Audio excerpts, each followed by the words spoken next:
Everyone, সবাই কেমন আছো? আশা করি সবাই খুব ভালো আছো, সুস্থ আছো।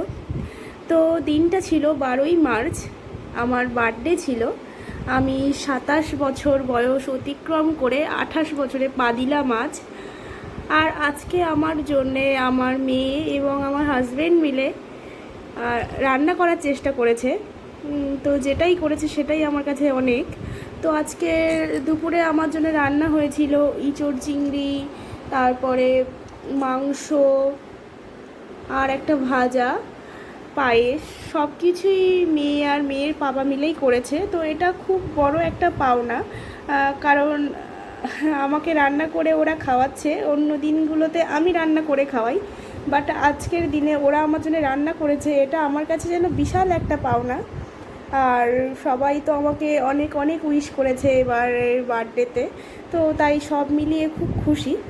আর একটা জিনিস যেটা হলো, ঘটনাটা ঘটেছিল সন্ধেবেলা।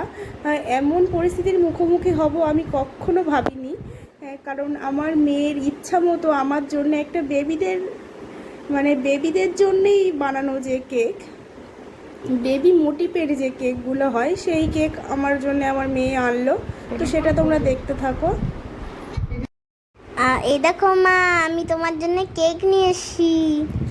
তুমি আমার জন্য লায়ন কেক নিয়ে এসেছো? হ্যাঁ। আমার কিন্তু খুব কান্না পাচ্ছে মানু। কেন? আমি কি বেবি নাকি যে লায়ন কেক খাবো? হ্যাঁ, তুমি বেবি। দেখো আমি লায়ন কেক কাটছি, এই ছোটবেলার মতো। ছোটবেলায় কেটেছো? 6 টাকা দামের কেক। হ্যাপি বার্থডে তো তোমার দিকে।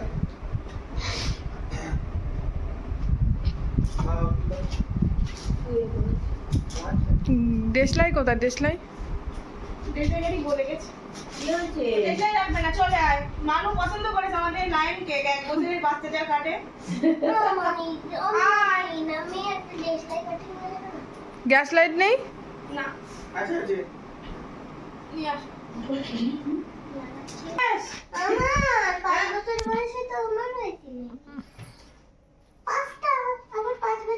তো 5 বছরে হয়নি, 1 বছরে এই কেকটা কাটা হয়েছিল। গাঁদা ফুল পুরো মতন মনে হচ্ছে তো। লায়ন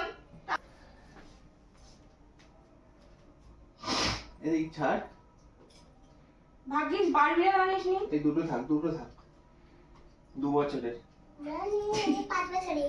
আরে অত দিস না, ম্যাজিকে গলি যাবে কেকটা। আচ্ছা দে দে, ওর ইচ্ছে মতন করতে দে। যাও মার পাশে গিয়ে বসে পড়, মার পাশে গিয়ে বসে পড়। আর দিবি না? না, আর 5 বছরের বয়সে কেক কাটা হবে না। মাইমা দিদির সাইড থেকে বসুন। আর আমার এটি খুলে গেলাম। তো ঠিক আছে, আপনি গিয়ে বসুন। কি বলে মানুষ বসে কই গেল? তা আপনি যান, কেক কাটি। আপনি যান দিদির এই সাইডে গিয়ে বসুন।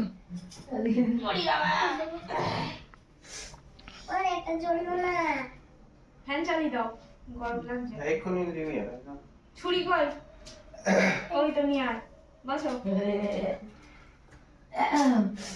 কে কাটবে কে?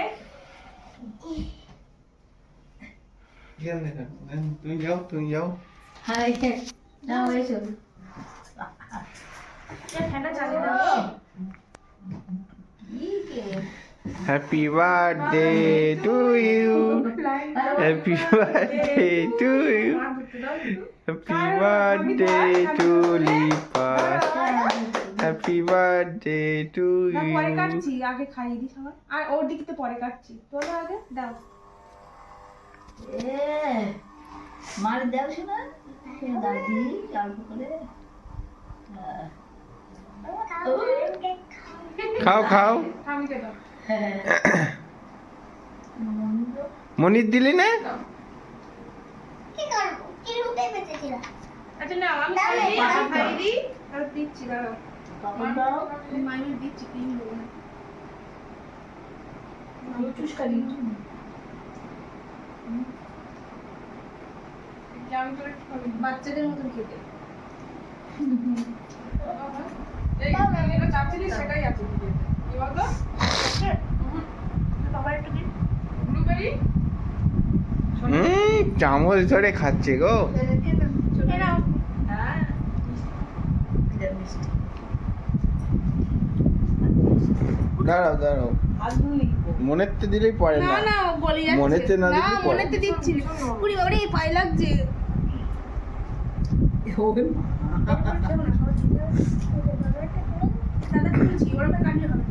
সেলিব্রেট করা হলো মেয়ের জন্যই আমার আজকে লায়ন কেক কাটতে হলো এই 28 বছর বয়সে এসে। তো যাই হোক, সন্তানের ইচ্ছে পূরণ করার জন্যে অনেক কিছুই জীবনে করতে হয়, সেটাও একটা অভিজ্ঞতা হলো আমার। এই কেকটা আমার মেয়ে যখন মেয়ের 1 বছর বয়স ছিল তখন কেটেছিল, আর আমি কাটলাম। তো এটাই হচ্ছে ব্যাপার। মানে চলে এসো আমার কাছে। আর তোমাদেরকে তো দেখালাম যে দুপুরবেলা কী কী রান্না হয়েছে। আর বাবা মা কেউ বাড়ি ছিল না, এই সন্ধেবেলা আসলো, তাই জন্যই এখন এই কেকটা কাটা হলো। তো যাই হোক, আজকের মতো ভিডিওটা এই পর্যন্ত। সবাই ভালো থেকো, সুস্থ থেকো। আর জীবনে আজকে একটা চরম অভিজ্ঞতার মুখোমুখি হলাম, তো এটা খুব ভালো লাগলো। তো নাও, আজকের মতো ভিডিওটা এই পর্যন্ত। সবাই ভালো থেকো, সুস্থ থেকো। আর যারা যারা আমাকে এত উইশ করেছো হ্যাপি বার্থডে, তাদের প্রত্যেককে আমার তরফ থেকে অনেক প্রীতি, ভালোবাসা সব কিছুই থাকলো। তো যাই হোক, আজকের মতো ভিডিওটা এই পর্যন্ত। সবাই ভালো থেকো, সুস্থ থেকো। দেখা হবে নতুন একটা ব্লগে। টাটা।